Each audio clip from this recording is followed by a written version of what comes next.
सर्वांना जय भीम।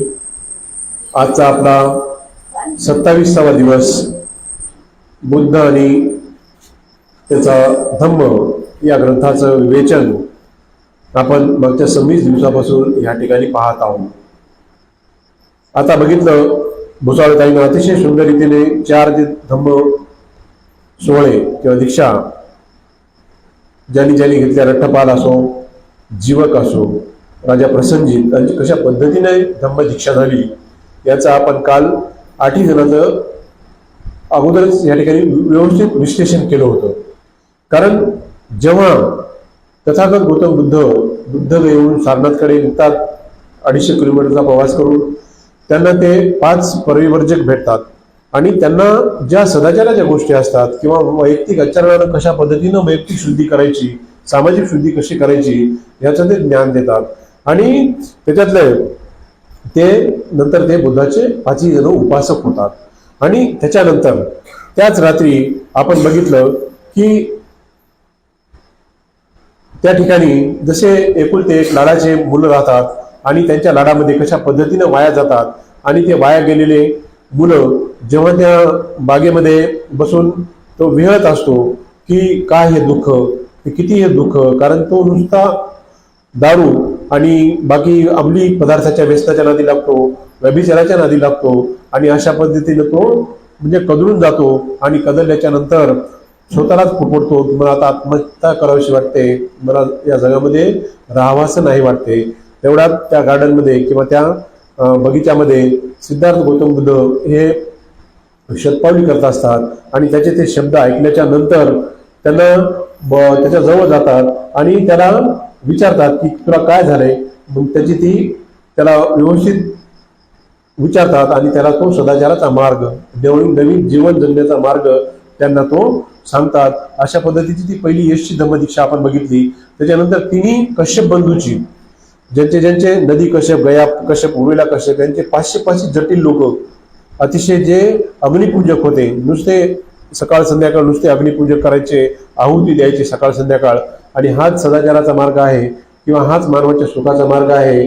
आणि अशा पद्धतीनं त्यांचं सुद्धा व्यवस्थित निदान करून त्यांच्या सुद्धा मनातल्या जे काय अंडरस्टँडिंग असतात, मिसअंडरस्टँडिंग असतात त्या दूर केल्याच्या नंतर ते तिघही भाऊ बुद्धाला शरण गेले, बुद्धाचे उपासक झाले।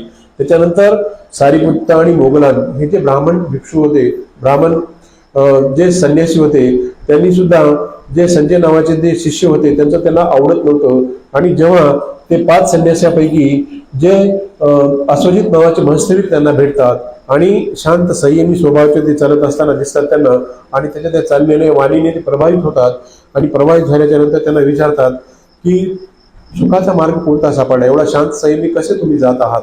तेव्हा ते सांगतात की मला अतिशय सुखाचा आणि अनंत कामना देणारा मला हा तथागताचा धम्म सांगितला आणि तथागताच्या धम्माचा उपासक झालोय। आणि ते सुद्धा मग श्रवण करतात आणि नंतर ते वेळूमध्ये सारिपुत्त आणि मोगलांना घेऊन जातात आणि तथागताच्या हस्ते दीक्षित होतात, हे आपण बघितलं। त्याच्यानंतर राजा बिंबिसार सुद्धा धम्मदीक्षा घेतो आणि तो सुद्धा बौद्ध धम्माचा हा उपासक होतो। आणि नंतर आपण बघितलं की अनाथ पीडकाची धम्मदीक्षा, जो की प्रसंजित राजाचा जो खजिनदार असतो तो त्या स्वभाव कसा असतो की तो कोणालाही दानपुण्य करायचा, आणि अशा पद्धतीनं तो दानपुण्य करत असताना जेव्हा त्याच्या मनामध्ये शंका कुशंका उत्पन्न झाल्या की मी माझ्या धनसंपत्तीचा त्याग करावा का, किंवा ग्रहत्याग करावा का, किंवा संन्यासाचं जीवन पत्करावा का, किंवा परिवर्तित किंवा संन्यासी म्हणून जीवन जगावं का, या प्रश्नाची सुद्धा तथागत गौतम बुद्ध यथोचित उत्तरं देतात आणि त्याला सांगतात की जर चांगलं काम करायचं असेल तर त्याला भिक्षू व्हायची गरज नाही किंवा संन्यासी व्हायची गरज नाही। त्यांनी केवळ आणि केवळ जर खरं बोललं, सत्याचा अवलंब केला, त्यानं अंमली पदार्थाचं सेवन नाही केलं, कुठल्याही प्राण्याची हिंसा नाही केली, व्यभिचार जरी नाही केला, तर यानं त्याची वैयक्तिक शुद्धी होऊ शकते आणि तो आयुष्यभर चांगलं जीवन जगू शकतो। आणि जर माझ्या मार्गाने तू सदाचाराच्या मार्गाने जर राहिला, अष्टांग मार्गाचा जर अवलंब केला, तर तुझं जे जीवन परिपूर्ण झाल्याशिवाय राहणार नाही। आणि अशा पद्धतीने त्याचं जो मन असते त्या लोभातून मुक्त होते आणि शुद्ध होऊन तो सुद्धा बुद्धाचा उपासक होतो। अशा पद्धतीचं आपण जीवन त्याची सुद्धा धम्मदीक्षा अनाथ पीडकाची काल आपण बघितली। त्याच्यानंतर राजा प्रसन्नजिताची धम्मदीक्षा होते, तो सुद्धा कौशल देशाचा राजा असतो, राजाचा हे असतो, नायक असतो, तो राजा असतो. आणि ते सुद्धा अनेक जे प्रश्न उत्तर होतात चांगल्या याचे, त्याला राजधर्मचे नियमाचे उल्लंघन करून सांगतो. चित्तात श्रेष्ठतम विचार जर असले तर त्याला जगात कुठल्याही दुःखाला समोर नाही जावं लागत. अशा पद्धतीनं तृष्णेचा आवेग हाच माणसाच्या दुःखाचं मेन कारण असतं, असं तथागत गौतम बुद्ध त्यांना सांगतात. आणि जी माणसाच्या मनामध्ये तृष्णा उत्पन्न होते, त्या तृष्णेतूनच कशा पद्धतीचं दुःख उत्पन्न होते हे त्याला ते विवेचन करतात. आणि नंतर ती सातवी जी जीवकाची जी धम्मदीक्षा सांगितलेली आहे की एक शाल्वती नावाचा एक वेश्येचा मुलगा असतो, गणिकेचा मुलगा असतो, आणि त्याला ते कापडामध्ये गुंडाळून ते कचऱ्याच्या कुंडीमध्ये फेकून देतं, ती त्याची आई. आणि नंतर तिथून अभय नावाचा भिक्षू जात असतो, आणि जेव्हा त्या बाळाचा रडण्याचा आवाज येतो तेव्हा त्या बाळाला घेऊन विहारामध्ये जातो, त्याचं लालन पालन पोषण करतो. आणि जेव्हा तो मोठा झाल्याच्या नंतर तो 7 वर्ष हे वैद्यकीय शिक्षण घेण्यासाठी आपल्या महाविद्यालयात जातो, तक्षशिला विद्यापीठात जातो. आणि त्या ठिकाणी नंतर ते वैद्यकीयमध्ये पारंगत झाल्याच्या नंतर त्याला स्वतःला प्रश्न पडतो की मला ज्या आईने जन्म दिला, ज्याला मला ज्या मी कचरा कुंडीतून माझा जन्म झाला, मला ज्या आईने फेकून दिलं, त्या म्हणजे त्याच्यामुळं ते सापडल्यामुळे त्याला जीवदान दिल्यामुळं अभयान त्याला जीवक हे नाव दिलं होतं. आणि नंतर त्यांनी जे रंजले गांधी असतील, जे दुःखी कस्ती असतील, त्यांची सेवा शुश्रूषा करण्याची त्यांनी म्हणजे अशी शपथ ग्रहण केली. आणि सर्व आयुष्य हे भिक्खू संघाप्रती म्हणजे अर्जित करण्याचं त्यांनी ठरवतात. आणि अशा पद्धतीनं बिंबिसार राजाला जेव्हा मोठी बिमारी होती, खूप मोठी बिमारी होती, आणि त्या बिमारीतून त्यांना तो जीवक वाचवतो. आणि ती खुशीमधून ते त्या रोगातून मुक्त झाल्याच्या कारणानं ते त्याच्या राजवाड्यातल्या जेवढ्या काही 500 राणे असतात, 500 राण्याच्या अंगावरचं जेवढं काही सोनं असते, गळ्यातलं, कानातलं, नाकातलं, तो 500 राण्याचं सोनं हा जीवकाला दान देतो. आणि अशा पद्धतीचा त्यांचा तो आदर सत्कार करतो. आणि आता आपण हल्ली बघतो की ब्रेनची सर्जरी हल्ली आपण ऐकलेत, परंतु 26,000 वर्षापूर्वी ही जीवकाने डोक्याची सर्जरी केल्याचा उल्लेख आपल्या शास्त्रामध्ये आहे. म्हणजे तेव्हा म्हणजे किती हे वैद्यकशास्त्र अवगत होतं याचं हे उत्तम उदाहरण.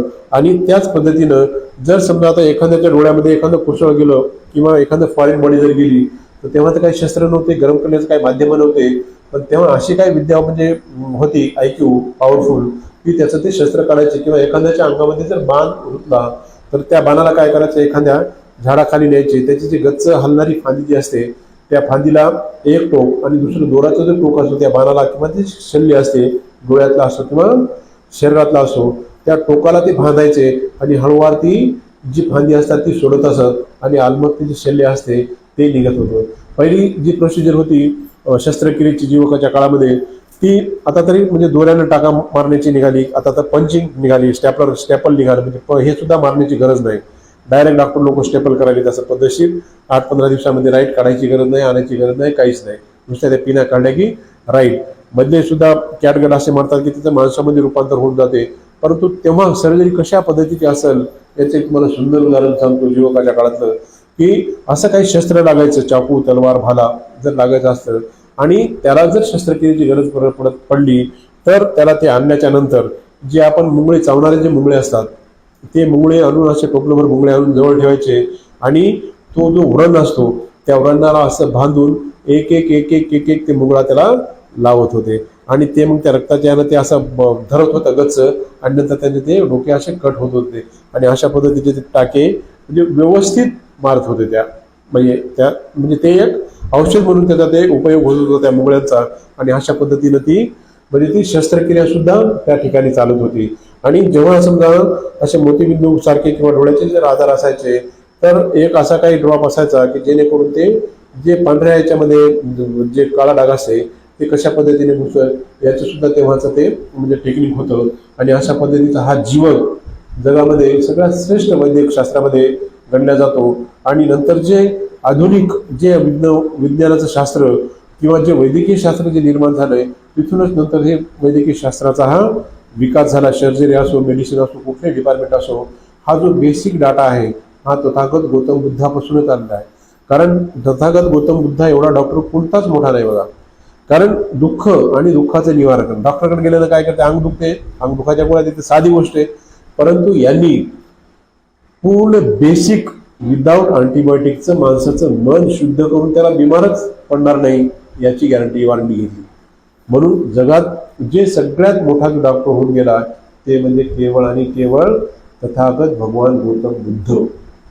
यांनी सर्व दुःखाचा इलाज केलेला आहे. तुमच्या वाताचा इलाज, तुमच्या कफाचा इलाज, तुमच्या पित्ताचा इलाज, ज्या काही बिमारी असतात.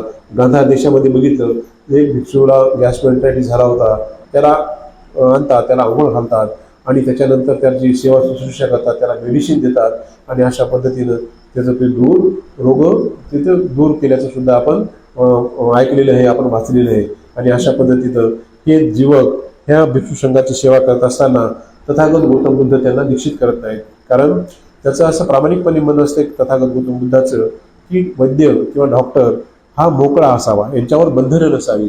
जर त्यांनी दीक्षा घेतली असती किंवा भिक्षू झाले असते तर त्यांना जवळपास 227 प्रकारचे नियमाचं पालन हे करावं लागलं असतं.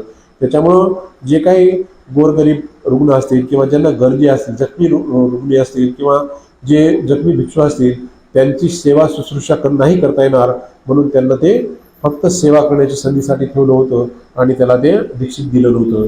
आणि अशा पद्धतीने नंतर बिंबिसारच्या मृत्यूच्या नंतर जे त्याचा पुत्र असतो अजातशत्रू यांची सुद्धा सेवा शुश्रूषा केल्याचं उल्लेख आपण आपल्या ग्रंथामध्ये वाचलेला आहे.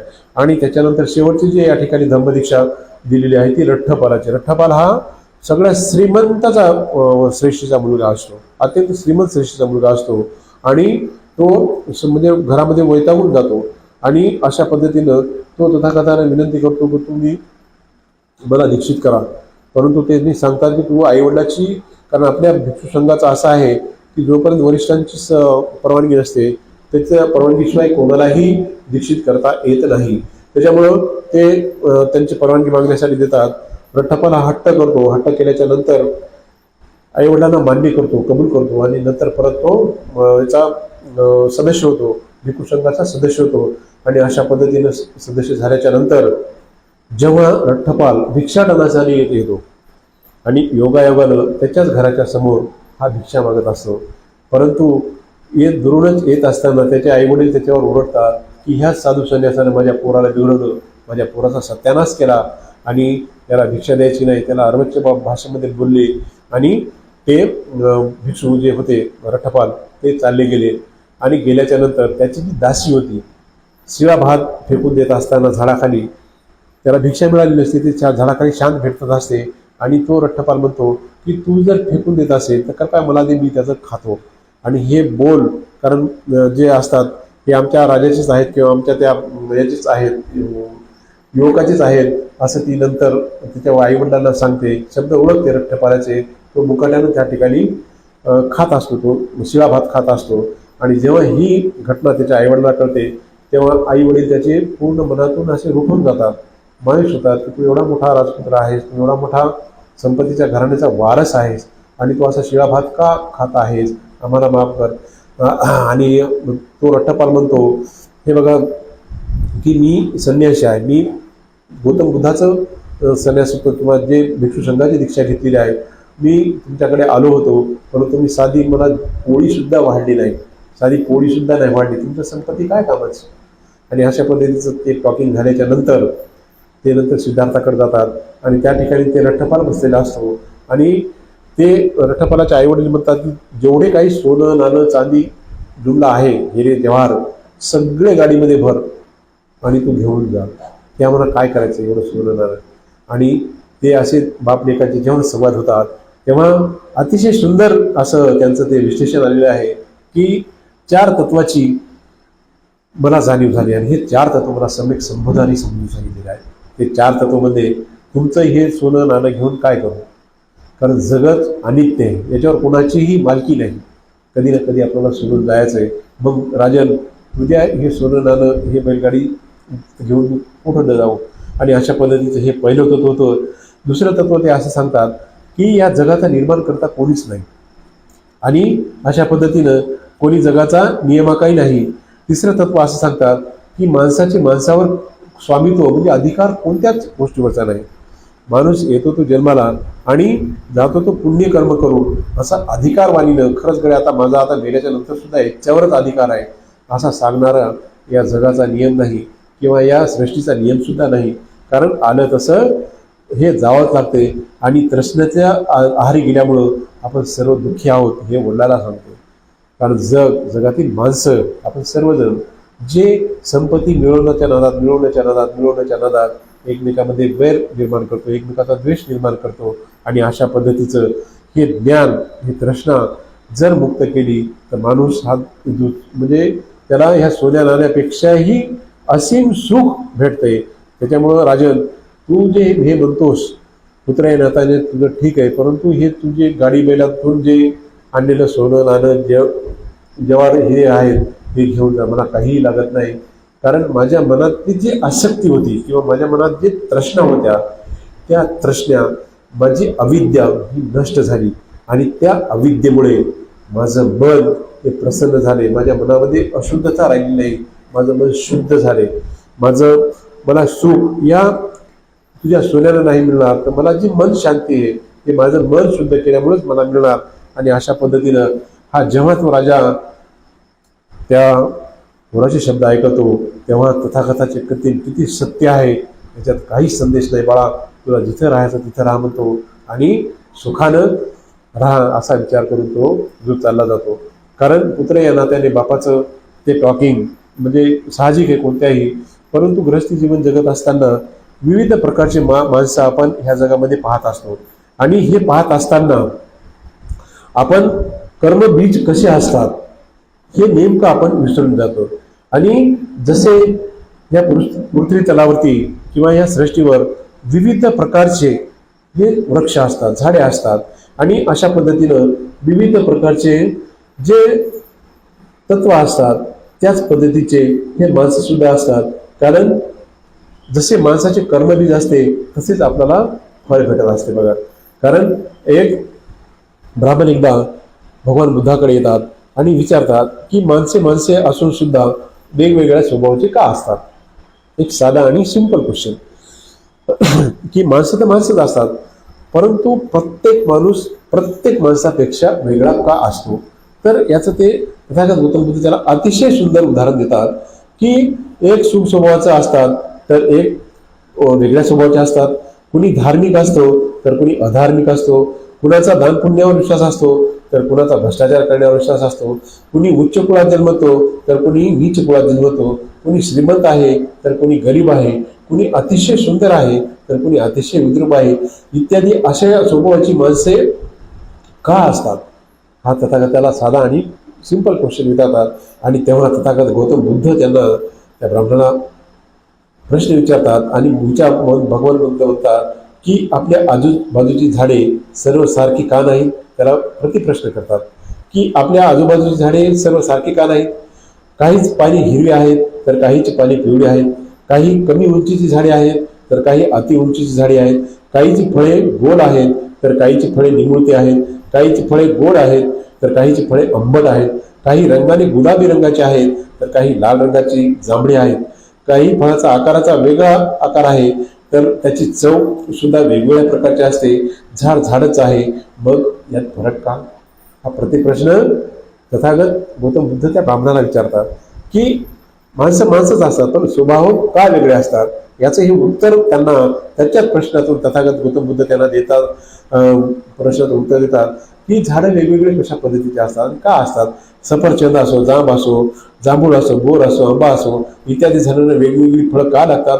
ब्राह्मण म्हणतो भगवान सर्वांचे बीज ही वेगवेगळी असते. कारण बघा किती सिंपल आणि म्हणजे किती अंडरस्टँडिंगनं गौतम बुद्धांनी उत्तर दिलं की ब्राह्मणाचा प्रश्न कोणता होता की माणसे असून सुद्धा त्यांचे स्वभाव वेगवेगळे का असतात. आणि त्यांच्याच प्रश्नामध्ये त्यांनाच प्रश्न करून त्यांच्याच मनातून त्याच्या मनाची शुद्धी कशी केली आहे बघा. सफरचंद, जांभळे, बोर, आंबा इत्यादी झाडांना वेगवेगळी फळं का लागतात हे प्रतिप्रश्न गौतम बुद्ध त्या ब्राह्मणाला करतो. आणि ब्राह्मण म्हणतो की भगवान सर्वांचे बीज वेगवेगळे असते म्हणून त्यांच्या कर्मानुसार त्यांचे आकार, चव इत्यादी उत्पन्न होतात. मग आई वडिलांचे एकच बीज असताना घरातील माणसांचे स्वभाव हे वेगवेगळे का असतात. तर आपले कर्म बीजच त्याला जबाबदार असते. मुलांवर कर्म संस्काराचे बीज नसल्यामुळे स्वभाव माणसाचा हा वेगळा होत असतो बघा. कारण जे झाडाचं किंवा कर्माचं जे बीज असते हे वेगवेगळ्या पद्धतीनं त्याचे जसं कर्मबीज असते तसं त्याला फळ उत्पन्न देत असते.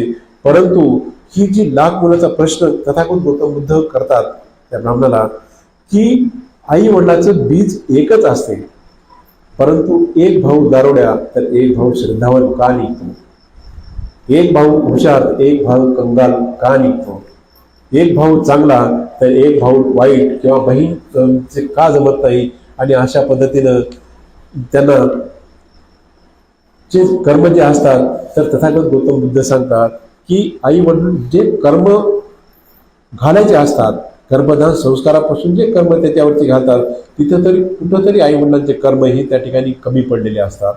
म्हणून जसं पेरलं तसं त्या ठिकाणी उगवण होत असते.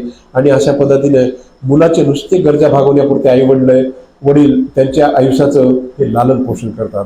कारण प्रत्येक आई वडील असं विचारतात की याला जन्म दिला, पण हा विचार करत नाही की याचा जन्म आपण कशासाठी दिला, याचं टार्गेट काय असायला पाहिजे, याची अचिव्हमेंट काय असायला पाहिजे. आणि त्याच्या लाडामध्ये, आळणी लाडामध्ये त्याच्यावर जे धार्मिक संस्कार असतात, जीवन जगत असताना माणसानं कोणत्या तत्वाचा नियम करायला पाहिजे, माणसानं परिशुद्ध जीवन जगत असताना माणसानं खोटं बोलू नये, माणसानं व्यभिचार करू नये, माणसानं अंमली पदार्थाचं सेवन करू नये, माणसानं प्राणी मात्रेची हिंसा करू नये. आणि अशा पद्धतीचं आचरण माणसानं जीवन जर राहायचं असेल तर करायला पाहिजे. हे जे संस्कार असतात बालपणापासून हे सांगत नाहीत. त्याच्यामुळं जे कोणी आई वडील असतात हे मुलाला दारूची बाटली आणायला पाठवतात, उड्या आणायला पाठवतात, तोटा आणायला पाठवतात. आणि बघा असा जर त्याच्या मनावरती जर हे झाला, प्रभाव जर झाला, तर त्याच्यामुळे माणसाचे हे स्वभाव हे वेगवेगळे होतात. कर्म बीज जरी त्याचं आई वडिलाचं बीज जरी एकच असतं, पण त्याच्या स्वभावामध्ये lot of difference between them जे मुख्य कारण असते ते हे सगळ्यात महत्वाचं असते.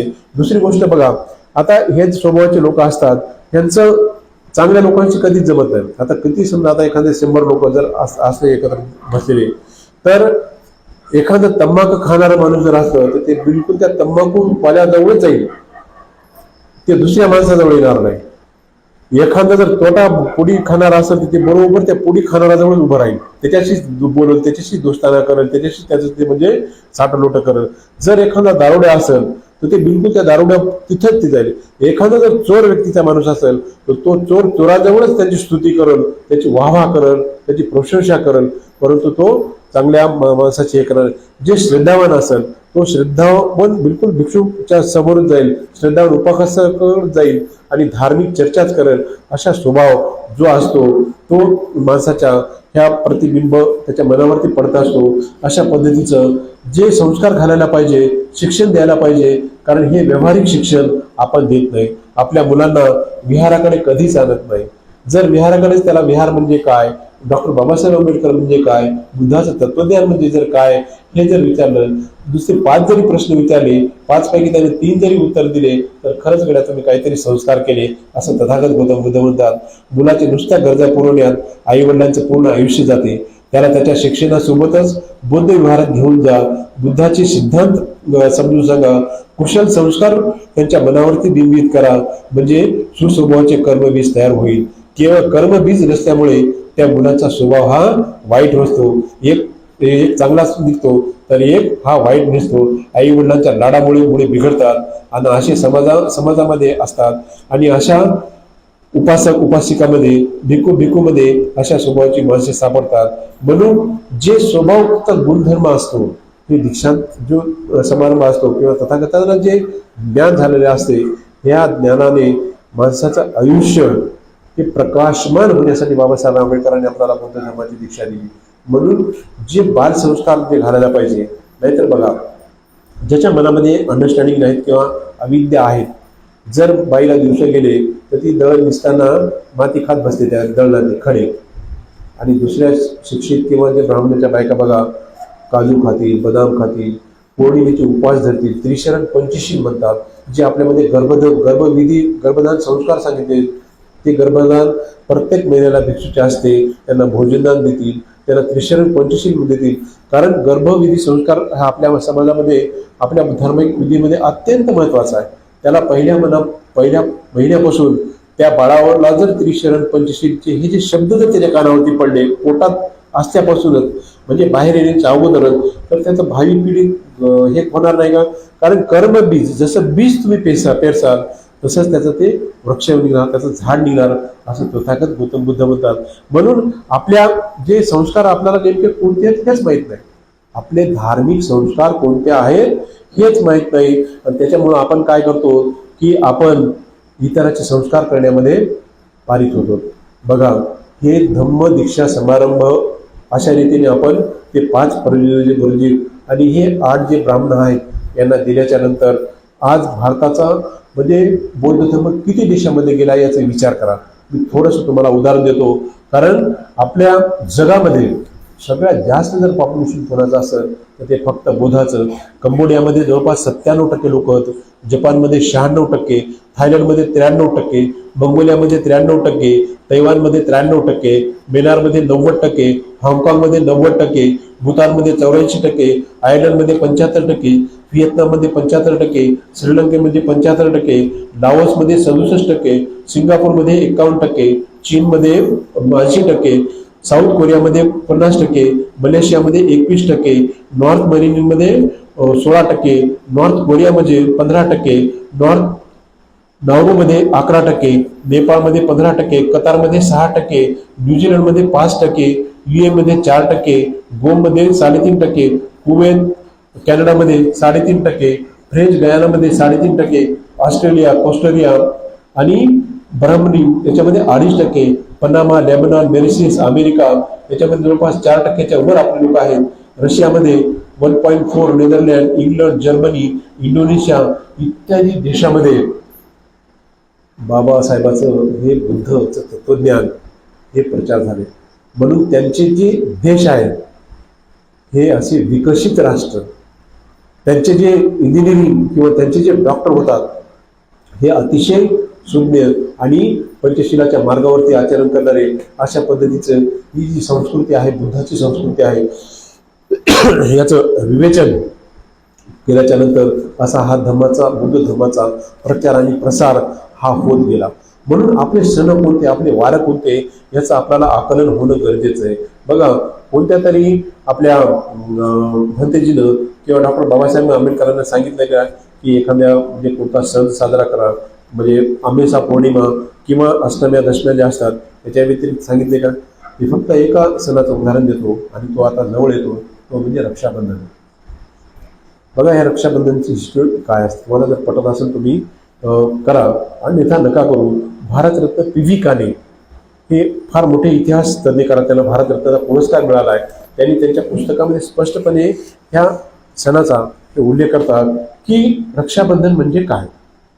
रक्षाबंधनाचा संबंध हा भावाच्या बहिणीच्या प्रेमाशी नाही, तर हा संबंध सूर आणि असुर यांच्या भांडणाशी आहे. कारण आपल्याला जवळपास 1960ला रक्षाबंधन नावाचा पिक्चर आलता बघा. 1960च्या अगोदर रक्षाबंधन नव्हतं आणि नंतर हळूहळू 65-69च्या नंतर हे रक्षाबंधन नंतर भारतामध्ये अस्तित्वात आलं. तर त्याचं असं झालं, सूर म्हणजे दारू पिणारे आणि असुर म्हणजे जे आपल्यासारखे श्रद्धावान किंवा धैर्यवान लोक असतात त्याला असुर म्हणतात. सूर म्हणजे सुरापान करणारे, असुर म्हणजे सुरापान न करणारे. आणि अशा पद्धतीनं जेव्हा असुर पृथ्वीवर राज्य करीत होते आणि ब्राह्मणाचा देव पृथ्वीवर वारंवार आक्रमण करीत होता, असुर प्राणपणाने लढून इंद्राला सोडून ती पळून सोडले आणि नंतर ब्राह्मण इंद्र पराजित होऊ लागले. म्हणजे असुर लोकांनी ब्राह्मणाने इंद्राला इतकं पळून सोडलं आक्रमण करून पृथ्वीवर येऊन.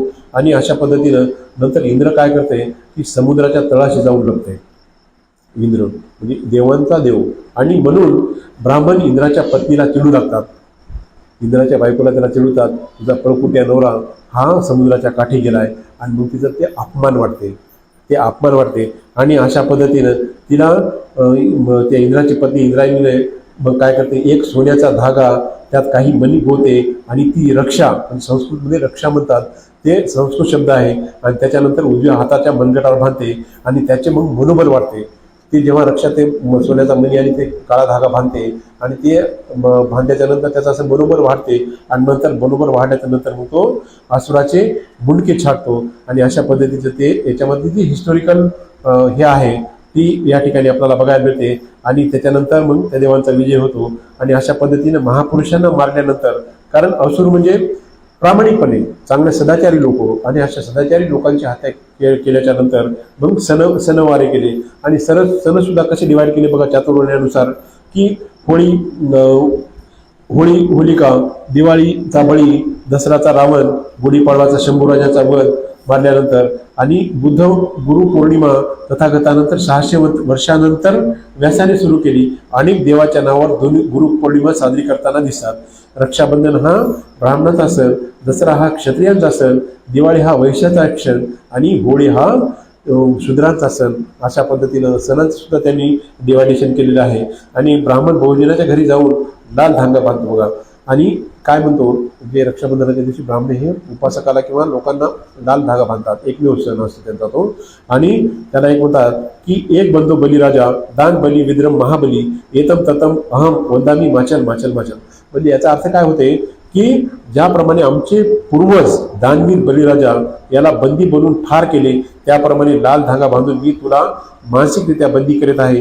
हलू नको आणि हलू नको, अर्थात जसे असाल तसाच राहा आणि सुधारण्याचा प्रयत्न करू, हा त्या श्लोकाचा अर्थ होत असतो. आणि अशा पद्धतीनं हा 1960ला जेव्हा हे पिक्चर प्रदर्शित झाला, त्याच्यामध्ये म्हणजे बहिणीने भावाला राखी बांधली, आणि नंतर मग त्या दिवशी नंतर ते म्हणजे ब्राह्मणाला त्या दिवशी दान देतात. आणि अशा पद्धतीने नंतर 1965-70 पासून हा जो रक्षाबंधनाचा कार्यक्रम आहे, आणि हा नंतर प्रचलित झाला. आणि अशा पद्धतीची ही लागण आपल्या लोकांना सुद्धा लागलेली आहे.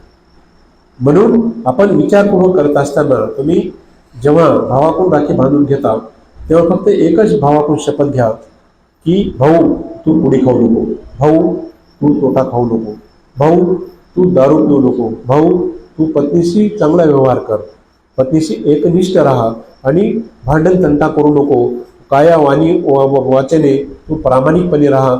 एवढे जरी गोड शब्द जर तुम्ही भावाकडून ओढून घेतले तर त्याचं आयुष्य हे चांगलं होणार नाही का? का नुसता एक दोरा बांधला म्हणजे तुमचं भाव रक्षण होणार आहे का? त्याच्यामुळं आज जे महिला असुरक्षितच्या भावना व्यक्त करतात, आज बघा कलकत्त्याला एक MD डॉक्टरची हत्या झाली, उद्या सगळं वसपत बंद आहे. MDला सेकंड इयरला असताना चांगल्या उच्च शिक्षित डॉक्टरवर बलात्कार झाला, बलात्कार करून त्या नराधामाने त्याची हत्या केली. म्हणजे ही परिस्थिती केवळ आणि केवळ वैयक्तिक आचरणाच्या लोकांमध्ये कमी पडलेला प्रभाव जो असतो याच्यामुळेच घडल्या. आणि ह्या वारंवार घडतात. हे तर मीडियानं एक उदाहरण आहे, परंतु दर 5 मिनिटाला अशा या भारत देशामध्ये घटना घडत असतात. म्हणून आपण जेव्हा लेकरावर संस्कार घालतो तेव्हा बालपणापासूनच जर त्यांच्यावर जर संस्कार घातले, सगळ्यांना जर चांगलं समान मानलं, तर हे असे जे प्रसंग असतात हे प्रसंग होणार नाहीत. आणि बुद्धाच्या काळी जे त्रिशरण पंचशीलच्या परंपरा जर माणसं वागत राहिले तर असा बंधुभाव वाढेल, प्रेम वाढेल, आणि अशा पद्धतीने अशांतता कमी होईल, आणि सगळ्यांनी सुरक्षेची भावना ही निर्माण होईल. एवढा संदेश आजच्या ह्या 27व्या दिवसाच्या निमित्तानं देऊन आपण या ठिकाणी थांबूयात.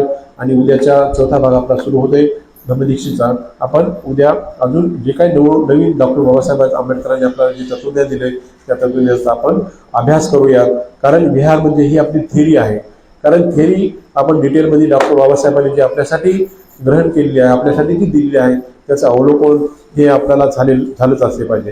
कारण एक इतिहासाचा जाणकार किंवा इतिहास लिहिणारा बकल एका ठिकाणी म्हणतो की साचलेलं पाणी कधीही स्वच्छ राहू शकत नाही. एवढा आता आपल्या समाजामध्ये असंख्य लोक शिक्षित आहेत, उच्च शिक्षित आहेत, ज्ञान खूप घेतलेलं आहे, परंतु त्या डिग्र्या ते ज्ञान जर स्वतःपुरतं ठेवलं तर काही कामाचं आहे का?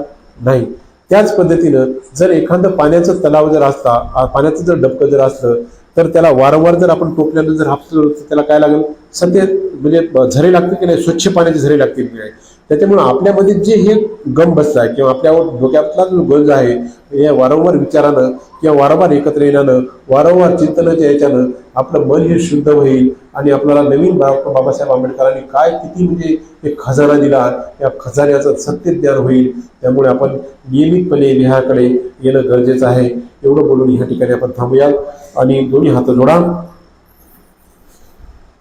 भवतु सर्वमंगलम रक्षन्तु सब देवता सब बुद्धानुभावेन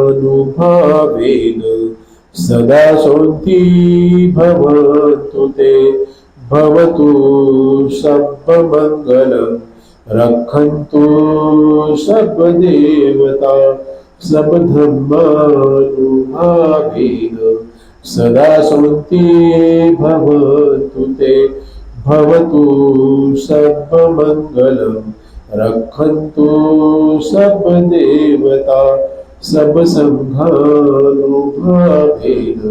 सदा शान्ति भवतु ते बुद्धं नमामि धम्मं नमामि संघं नमामि। सर्वांना जय भीम। धन्यवाद।